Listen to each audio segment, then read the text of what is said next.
Liga Akbar Cahyana, teman dekat Eki, sempat memberikan kesaksian palsu dalam kasus Vida Cirebon. Sosok yang mengarahkan Liga Akbar untuk berbohong pun kini masih misterius. Meski begitu, Deddy Mulyadi dan pengacara Liga Yudhya Alamsyah justru mengaku sudah bisa menerka siapa sosok tersebut. Sebelumnya, dalam isi dakwaan disebut bahwa Liga Akbar Cahyana menyaksikan Eki dan Vida dikejar hingga dilempari menggunakan batu. Aksi itu terjadi di depan SMPN 11 Jalan Perjuangan Cirebon, Jawa Barat pada Sabtu 27 Agustus 2016 lalu. Liga juga disebut kabur lewat gang untuk pulang ke rumahnya. Namun, Yudhya mengatakan bahwa sebenarnya kejadian yang dialami Liga tak seperti faktanya. Saat dekat maghrib, Eki kemudian pamit untuk menjemput Vina di rumahnya.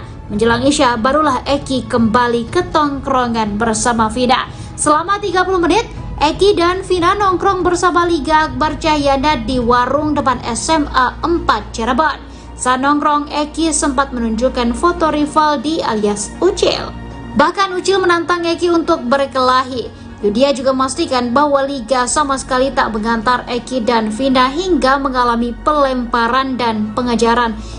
Yudhya Alamsyah menambahkan bahwa saat diperiksa pada 2016 lalu, hanya ada Liga dan penyidik di ruangan tersebut. Yudhya Alamsyah berkata sebenarnya yang membuat kasus Vida menjadi menjelibat seperti saat ini bukan karena keterangan saksi, namun ada sosok yang membuat kasus ini semakin ruwet alias semakin rumit.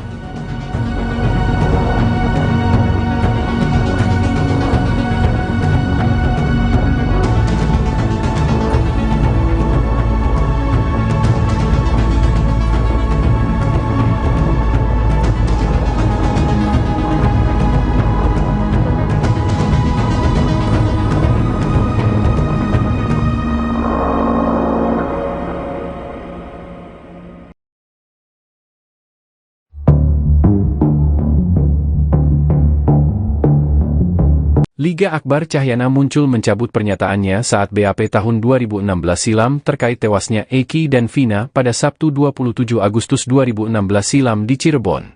Pengacara Liga, Yudhya Alamsyah mengatakan, kliennya meminta pendampingan karena khawatir mendapat tekanan. Sebab ia menarik atau mencabut pernyataan terkait kronologis yang pernah disampaikan sebelumnya. Liga ini merasa semakin ramai kasus Vina, semakin tertekan karena merasa bertentangan, ucap Yudhya saat berbincang dengan Kang Deddy Mulyadi, KDM. Liga sendiri merupakan teman dekat Eki, otomatis ia juga mengenal Vina. Di hari kejadian, Liga dan Eki berangkat dari Majalengka menggunakan motor masing-masing. Eki sendiri berencana ke Kuningan menghadiri acara XTC. Karena masih lama, mereka pun nongkrong di dekat warung SMAN 5 Cirebon. Jelang maghrib Eki pamit untuk menjemput Vina dan kembali ke tongkrongan tersebut sekitar Isya. Sekitar Isya Eki balik lagi bersama Vina. Setelah itu mereka pamit ke Kuningan lewat Arumsari karena ada rumahnya Eki juga. Setelah itu putus, karena memang terakhir Liga bertemu di warung itu, ucapnya. Namun saat BAP dilakukan 2016 silam, kronologi tersebut diduga direkayasa seolah-olah Liga menyaksikan pelemparan dan pengejaran oleh para pelaku terhadap Eki Vina. Padahal saat itu Liga berada di warung tongkrongan hingga tengah malam. Atas dasar tersebut Liga muncul untuk menarik BAP tersebut. Sebab ia selama ini tidak tenang karena ada bagian kronologis yang direkayasa.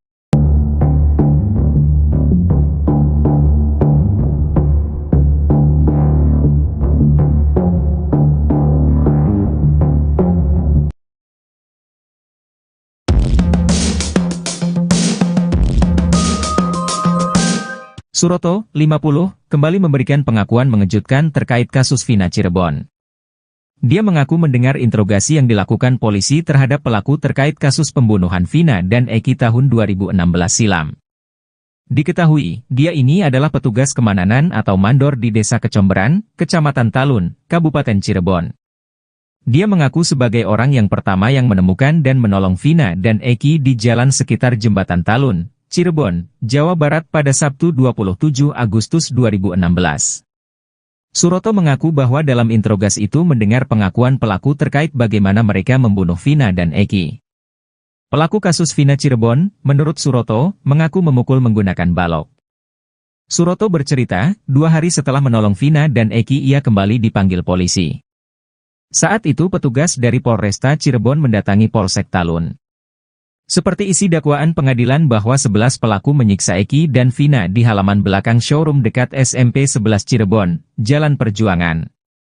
Setibanya di lokasi, Suroto melihat sudah ada 2 tersangka yang ikut dihadirkan. Sayangnya Suroto mengaku tak mengenali 2 tersangka itu. Perlu diingat kembali bahwa sudah ada 8 orang yang diadili dalam kasus Vina Cirebon. Suroto berkata ia mendengar polisi menginterogasi 2 pelaku itu. Ia mengatakan tak bisa melihat jelas wajah 2 pelaku karena kondisi di sana gelap. Suroto mengaku mendengar polisi berulang kali menanyakan tentang alat yang digunakan untuk memukul Vina dan Eki. Anehnya Suroto mendengar pelaku mengaku memukul korban Eki dan Vina menggunakan balok. Pasalnya selama ini para pelaku kasus Vina dinarasikan terpaksa mengaku karena terpaksa. Mereka kompak mengaku dipaksa dengan cara dianiaya penyidik untuk mengakui hal yang tidak diperbuat. Dia memastikan bahwa 2 pelaku yang dia jumpai di belakang showroom mengakui telah menganiaya Eki dan Vina. Kesaksian Suroto tentang menolong Vina dan Eki di jembatan Talun dinilai paling relevan dibanding kesaksian Aep dan Mel-Mel. Ex-Kabareskrim Polri Komjen Pol Purnawirawan Susno 2J berpendapat keterangan Suroto menjadi kuat karena didukung 2 polisi yang ikut membantu dan petugas Rumah Sakit Gunung Jati. Jika memang kesaksian Suroto benar dan tidak berbohong, maka bisa mengubah alur kasus Vina Cirebon.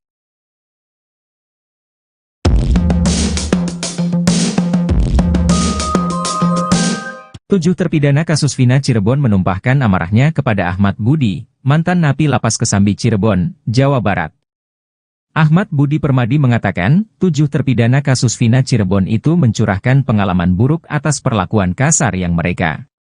Bahkan Ahmad Budi Permadi sampai menggambarkan ekspresi wajah marah dan kekecewaan para terpidana itu. Mereka merasakan pertentangan batin atas semua hal buruk yang dialami. Ahmad Budi Permadi mengatakan, jika para terpidana cerita kalau mereka dipaksa mengaku terlibat dalam kasus pembunuhan Vina dan Eki. Curhatan tersebut diterima oleh Ahmad Budi Permadi, karena ia berada di sel yang sama dengan 7 pelaku kasus Vina Cirebon. Ahmad Budi Permadi menyampaikan bahwa salah satu terdakwa yang bernama Sudirman mengatakan bahwa mereka mendapat tindak kekerasan saat proses pemeriksaan. Bahkan ke-7 terdakwa tersebut dipaksa untuk mengaku bahwa mereka adalah pembunuh Vina dan kekasihnya, Eki.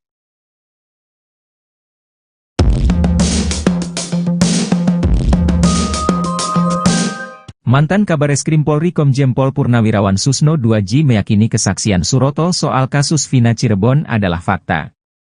Karenanya Susno pun menyebut cerita yang diurai Suroto membuat alur kasus pembunuhan Vina dan Eki di tahun 2016 akan berubah 180 derajat. Sebab Suroto mengungkap fakta berbeda yang kemungkinan bisa meringankan para pelaku kasus Vina Cirebon yang berjumlah 9 orang. Kala itu Suroto beranggapan bahwa korban laki-laki yakni Eki sudah tewas di tempat. Sementara korban perempuan, Vina masih sempat meminta tolong. Tak cuma itu,